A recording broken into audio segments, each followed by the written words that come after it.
Chibai ule World Cup sang hi somni paruk final kan en hawa boru ka tangkhop maya Spain lamin ne na an changta a ti chuan Spain hian in Euro a champion lai an nia tin World Cup a po ting hian han champion chunzom le ta nia an ro pui khop mai ti chuan Argentina lam hian in theito pan chuama sela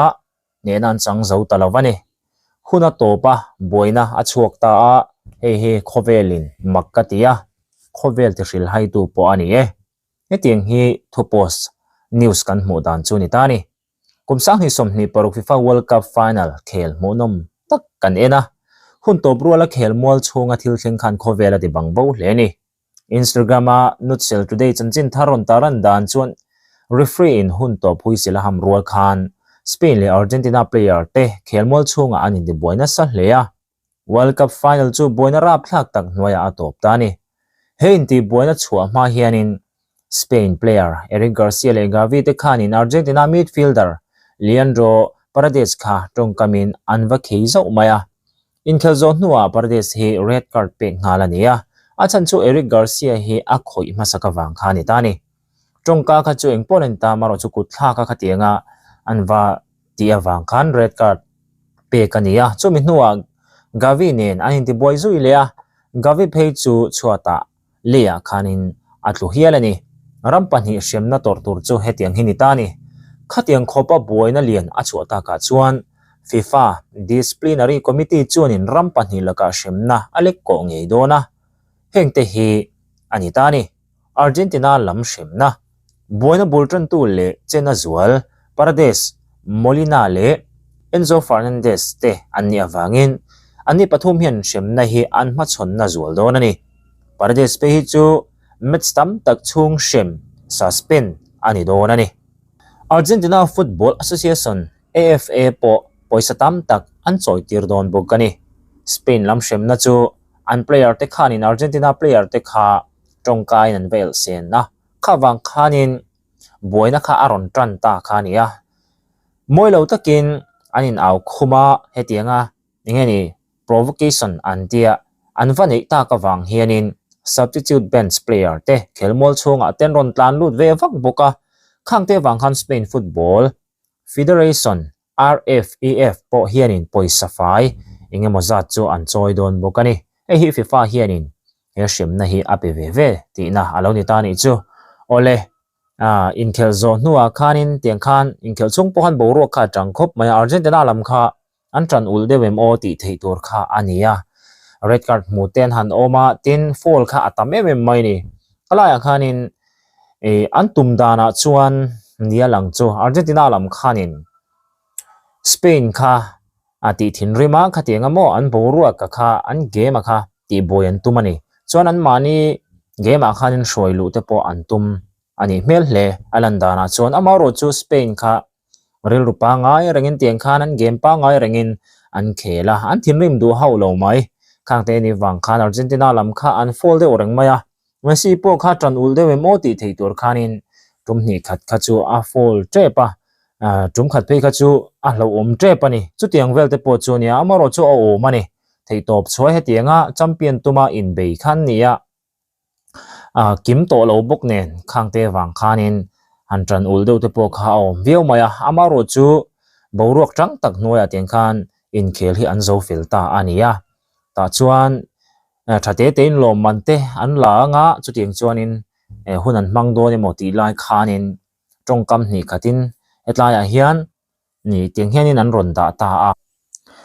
Eric Garcia le Gavi te khanin tiang khan tongkam han nei zawa Gavi hi amo purtu zokma kha ani a alandan a chuan ti chuanin ani tongkam awang hian tiang hianin an han thinrim ta chu ta chuanin Gavi hianin enge referee trantu mo Argentina lam trantu om tak lawa chuanin Messi a ho khanin in chalei thei talo chu ni hi a tiang zong khanin awa ti zawani ome kha player no pangte ina enge Messi te khatiang ming an ron lama tin referee te khatianga an mani chane mo khatiang zonga an han ngai ta kha an han tial se na kha lom lo view maya chu wang chuanin athin rim khanin tiang khan kut kha an thlak tamai khani a chu ta tang chon boina hi ronin chana nia atu lo view mai kha zo to noa chon referee pa ngai nge ham lai tak mai in ti tiang khatiang noya chuanin in chelei theilo chu ni hi a han tiang chi emo referee tran tuin han nei tak lawa chuanin sak deuh tal chu ni mo han tiang chi mo khatiang zonga han ti zawa te po kha atu lo view mai amaro chu kut hanin thak nan em chuanin nge hanin sum tlang sela thaviawin ka sia amaro chu tiang hianin om view buka chaklo to na kalai kara khatiang tongkam han nei zawa kha chu mi pathin lungmo thi sen kha an lum phat zel mai thin kha nia khangte wang han tiang hi boina ron chuk ta nia FIFA lam chuanin tiang khan shemna han pedon ta chuta chuanin Argentina lam hianin shemna hi an turna big view don ani tihian an players thatak tak pathum ten suspend match suspension an tia kata khanin match tam tak kha an khel thei don lova chuan Argentina Football Association khanin poisa an choi tora po hi atam view maya Spain lampoin an choi don thonangin atlem deu zo kani chuting vel te chu thilom dan anita ti chonin Spain coach hianin Messi chungchang hi interview an nei na hianin ron sui zau maya chu han en le taila zanina khovel champion kan ni hi kan hlim le chu ti rualin karil ruwa Messi oma kan tumpui te han ni miu chuan player thaber po ne nge kan tumangai siama se football mangai tu tan chuan miro puin ril runat tak chunga fila chua san kha mo mai ruala ni lova ka tor pui lo thei lawani ti Spain coach hi awahan fakum te lem kati mi pui tling mo champion ta kani mo kati ve tlat mai ni coach tra le pui tling takani ti la kha heta tang po hian na hriat thea ril ru tha hle mai kanin khel ma khanin kan players ten hena Messi tumpui hi football chuan chona sang berani ti in ka shil loma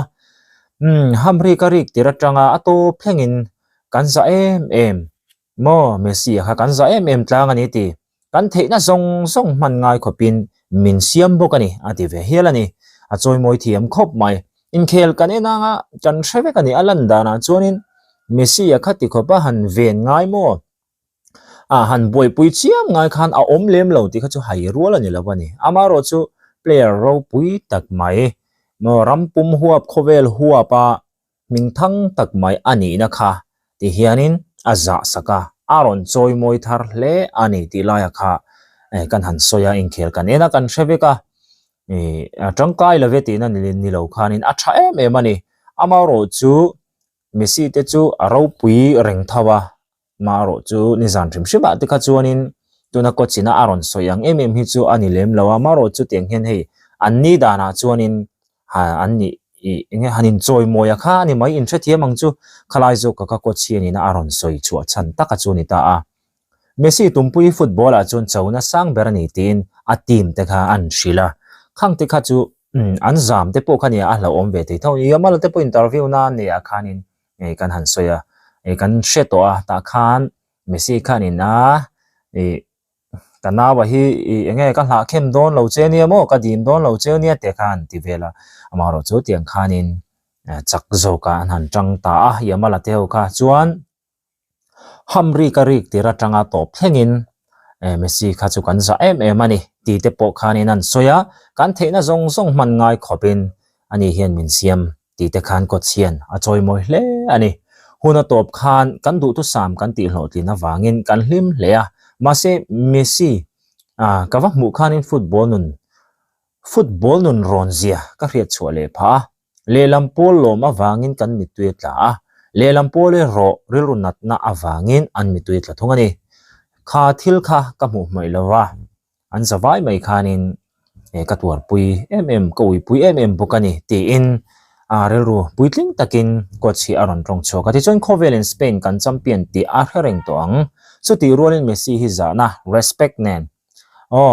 a shevereng bok turani ti in khovel kha ange na ni in ti tiang ti chuanin zanin hian a ro puina a hlo lawa a thil ro pui lo ti to te a hlo pha hek lo Messi kanin khel pui the hi กันตานจวนจอยมวยนะสร้างตักอันนี้ตีอินก็เชียนินเมสซี่จันจินอารอนสวยชัวเขียลบุกันนี่โอเลเตียงคานเนี่ยจักจกนี่อันเทียมเล่มายาอามาบวยนะอันนี้เจ้าตะกจูเนี่ยเฮงอาฮิจวนี่น้อมเราทีแล้วว่าเฮงไล่ลูกตัวนั้นไม่นางไม่เตปกันจังลูกตัวกันยินสวลลุยทีนั่นเนี่ยWorld Cup ไม่ว่าจวนนินเฮงฮิจูอาอมเวอันนี้ตีตะขากันหันสวยติจู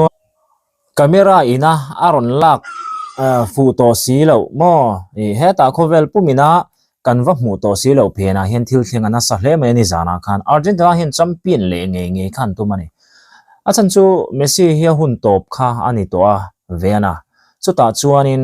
ramtana khel top na ani to mela wang khanin champion le nge kha an tum ro em maya chu ting chuan an ma a lung bang cha tak te po khan ron su eng pup mai kha ni ha chu ting chon comeback ro pui tak te World Cup chungin kan mu ni nima sela ato pa ting hianin an lo cham ta sia an lana em maya ta chuan stadium pon lama hian boina fans te zinga achuak na savio maya in sual boina te hei tuna hianin ya video hi ron da chu chi ni lawa tui hok luan kora te tiang khanin fans te tiang khan an in suala Argentina lam hianin anzinga mo Spain tranzonga lo tong zau te emo khang ang chi te po kha an han nop ringot maya chuta chuan Spain fans chen khat an mu te po kha tiang khanin khola ya te an han in sual puya chuan Messi jersey an ha number 10 mo Messi ti hnunga chuang kula khang te khanin khatiang ang fans Spain lo tan dewa tong lo tong te ma an ma ni ram mi po ni chi lo te le an ma ni ram nge te po kha an muang ang khatiang khan in sual puya tui ho ka te mo Messi ya jersey ha chung khan in next sia maya ber lo in tiang chuanin chu tiang video te po churon viral chiam mai ni Messi jersey ha chung khan he tiang hianin an han chea amoi lo view mai ni Argentina fans te che dan hi chu a over ma ama sa semi final a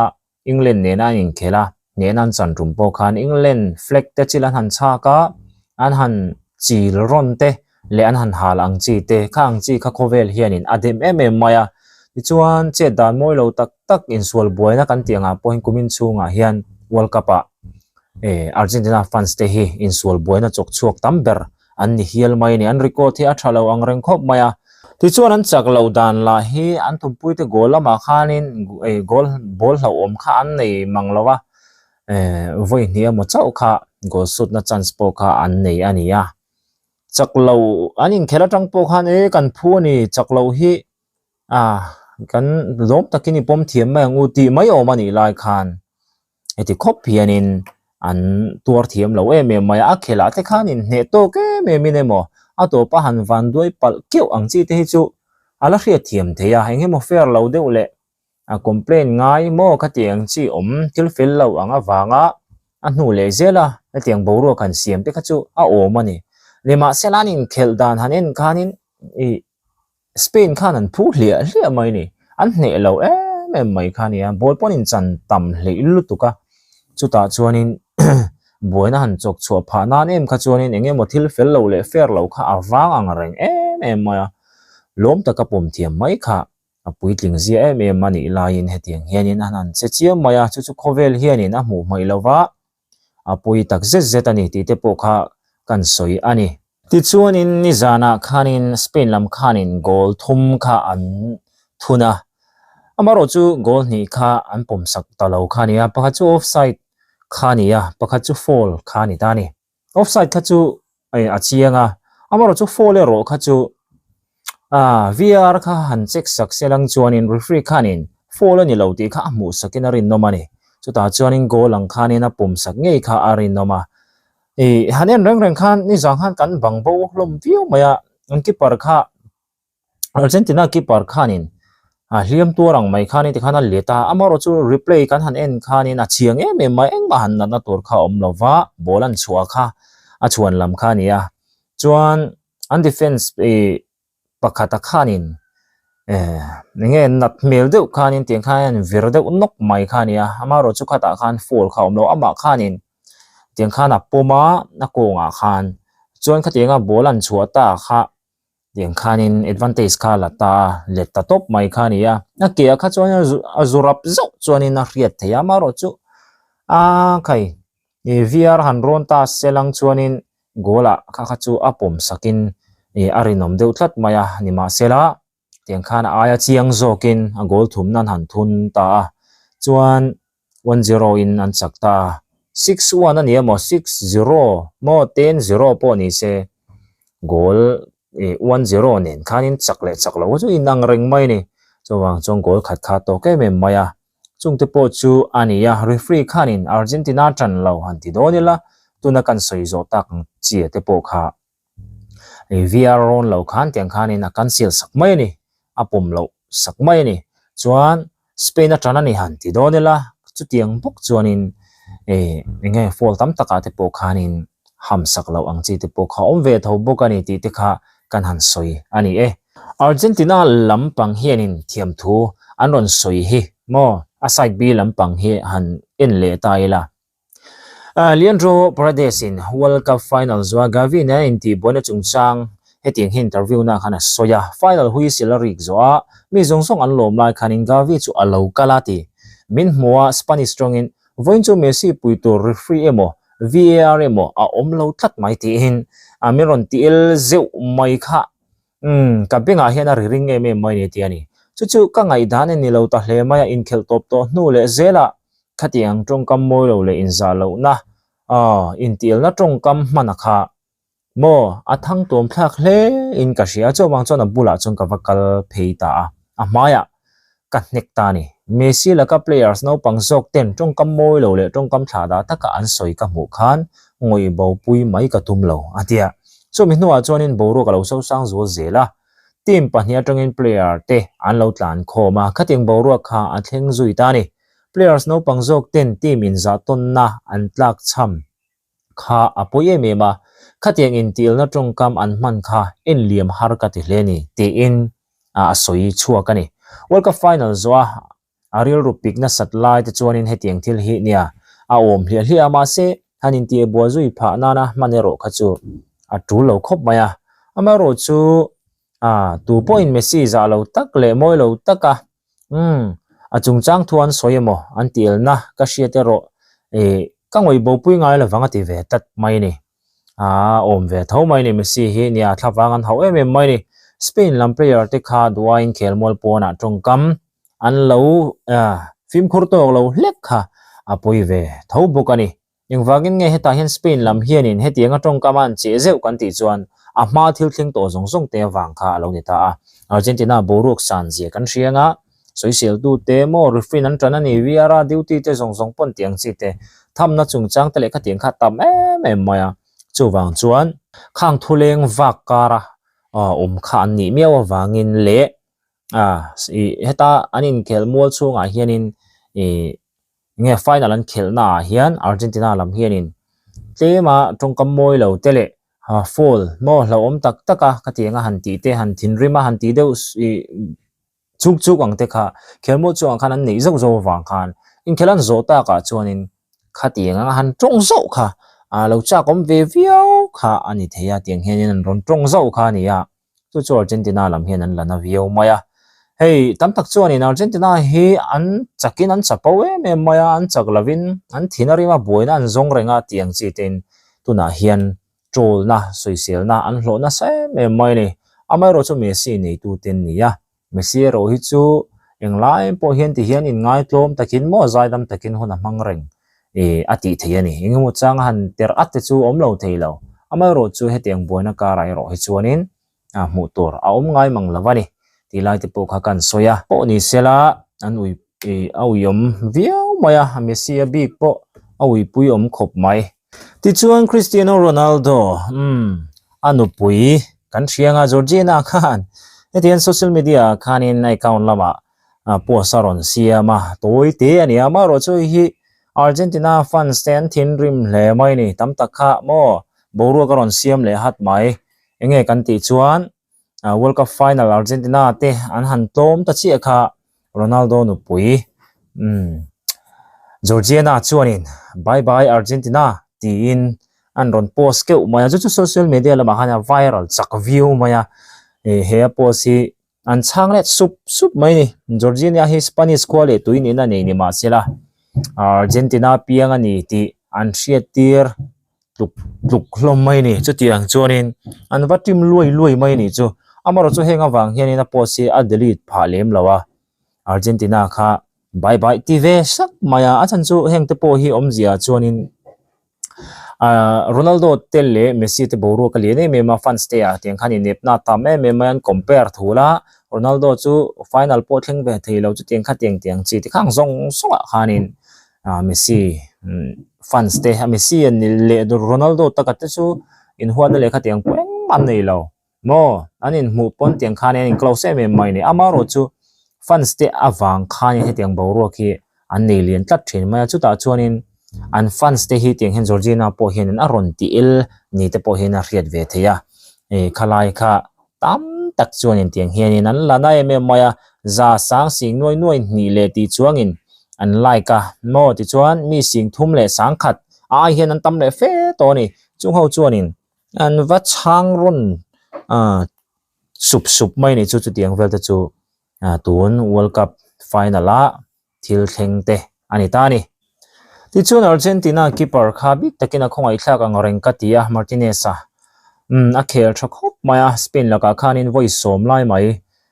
safe kha anei ania amaro chu World Cup final a safe nei number nima sela a team te khanin an khel thalo ve maya chuwang chuanin a chan seng bik lova goal kha chu tiang khanin an chuata nia aba goal ni te kha chu nia soyang khanin pomlo khania apoi khop maya bik takin Martinez po hi awi pui tak zeta alaina tom khop mai ti te kha kan han soi ani ole khang te kha tun tuma ta na kan han ti chua thei te chu ni le tamai sela thange